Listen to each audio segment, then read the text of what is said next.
In this video, I will show you two different intermediate level juggling tricks, which are the shower and the box.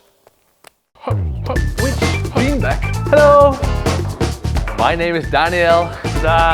Welcome to Circus-expert.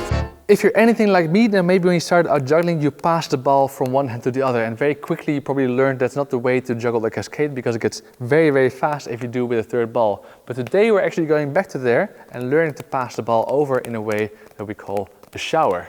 This is a 3-ball trick, but it's a much faster and more difficult pattern than the normal cascade, so it might take some time to learn. First of all, we can practice the flipping side by side. I try to not, if I juggle like this, then I have no time for the third ball to be added, so rather I need to throw the first ball quite high and pass over, so there's time left over. I throw, pass, and I can make the throw and the pass almost at the same time. They become almost synchronous. I can also make them asynchronous, but then there's less time for a third ball to be added. If I do add a third ball, I make sure that I have 2 balls in my right hand, or in my case my dominant hand. If you're left-handed, you can do it of course the other way around.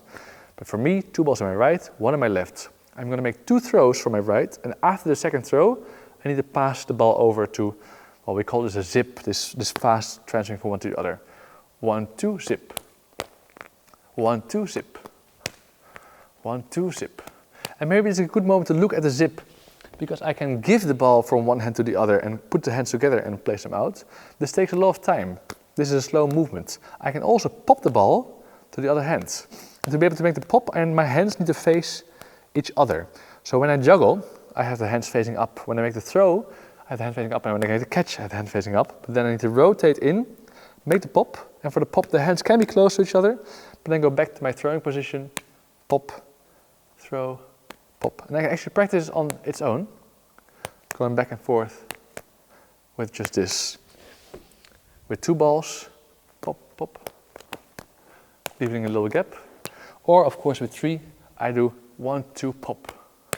And then if I made 1 pop, the next practice is to make 2 of the pops. So I call them pops now, but normally I call them zips actually. 1, 2, zip, zip. I make some extra throws there. I make 3 throws, 2 zips. 1, 2, 3. That's it. 1, 2, 3. Things to make it look nice are to make some space, to not have it over here. Some people, they start with their left hand very high up, they throw it down. I think it doesn't look as nice. If you keep your hands at the same level, you make it a little bit wider, and you make the balls go eye level. That's how to get a nice 3-ball shower. But like I said before, it's not an easy trick. It will take some time to learn, so allow yourself the time. And once you do get it, try and flip it to the other side. So now I'm doing a left hand shower.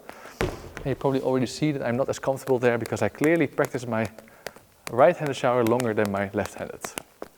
Let's move on to the box. So good thing that I dropped my blue ball, because I wanted my red ball to be able to do this trick and show you how the one ball stays in the same place. It feels a bit similar to the shower, but this time it's even more important that the movements are synchronous, meaning that my right and my left hand move at the same time. I'm going to start with just 2 balls. And I throw the right ball up, and the left ball, the red ball zips to the other hand and then zips back. I need to do the zip at the same time as the throw. So I'm going to throw and zip at the same moment. Throw, zip, and go back. Throw, zip, and go back. I need to go back, because otherwise I need to catch 2 balls in the same hand. I don't want to end up in this position. So when the blue ball is at the highest point, I zip it back to where it came from. Throw, and zip. Zip, zip.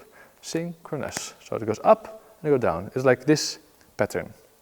Same on the other side. So I throw the left ball, I zip the right ball, the red one, into the hand, and I zip it back. 1 and back, 1 and back. It's all synchronous, so it's not 1, 2, 1, 2. You see I have very little time to hold in the hand, rather it's at the same time. Same time. 1, 2. It feels like 2 actions. Also the catching of the blue ball, I can make that synchronous with the catching of the red ball. So pam, pam.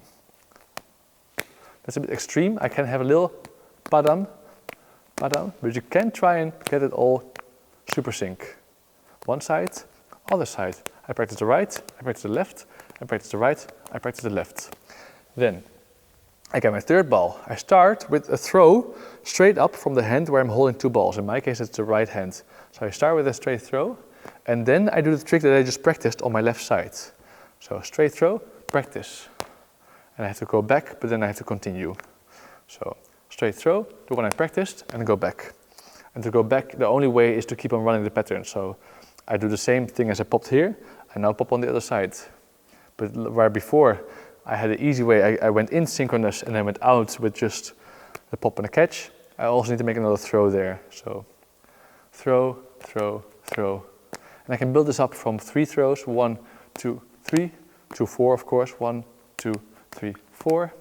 And keep on going until I end up with 1, 2, 3, 4, 5. And then I can experiment with having it a little bit lower, perhaps having my hands lower, having my hands higher, making the pattern slower or faster, whatever you feel comfortable with. To make it look nice, it helps if the red ball is as much horizontal as possible rather than it going a bit more vertical or diagonal. And to have the blue balls go as straight as possible, so not going out and jumbling around. It also makes the pattern easier if they go straight. And because this is similar to the shower, you can easily go back into the shower by throwing one of the straight balls across to the other side, and suddenly I'm in a shower pattern, and I can make it straight again, and then I'm back into my box. And I can exchange at any moment, so I can do a single shower and back into the box, a single shower back into the box, single shower back into the box, 2 showers back into the box, 2 showers the other way around, or I can even do shower, box, shower, box, shower, box. There's many ways to combine these 2 tricks and have the red ball back in the middle. I hope this was informative. These tricks are not going to be easy, so you'll have to take some time to practice them, but you can always come back to this video because it will be here for free at our channel.